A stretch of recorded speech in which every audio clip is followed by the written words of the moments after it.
It is for these reasons Indonesia abstained on Resolution L4. For these reasons, South Africa will abstain on the resolution. I thank you, Mr. President. The draft resolution is being proposed at the right moment, and we warn of it. Thank you. I now give the floor to the distinguished representative of Indonesia. Thank you, Mr. President. It is distressing to see the hostilities in Ukraine persist and the number of civilians and casualties continue to rise.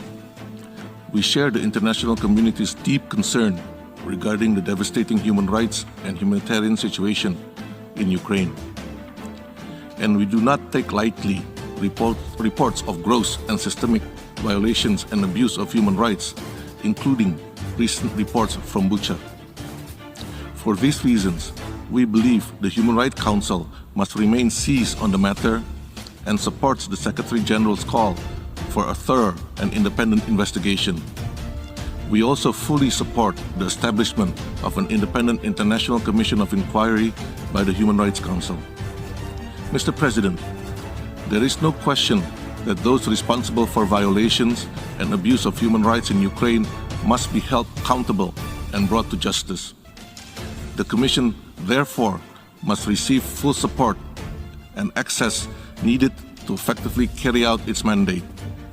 In the meantime, we have to give a chance for the Commission to work in an objective and transparent manner and present its findings and reports. We must allow due diligence and not prejudge the work of the Commission. The General Assembly must also be prudent. It is important.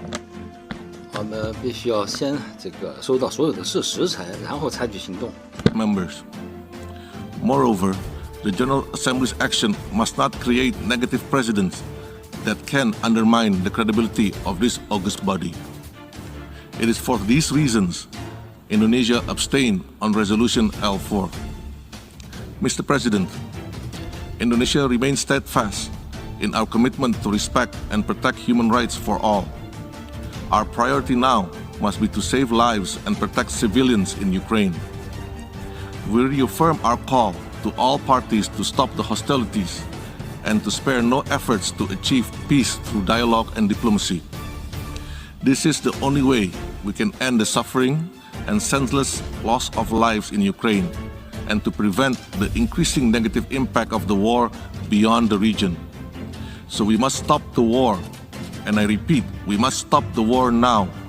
Otherwise, we will all suffer. Thank you, Mr. President.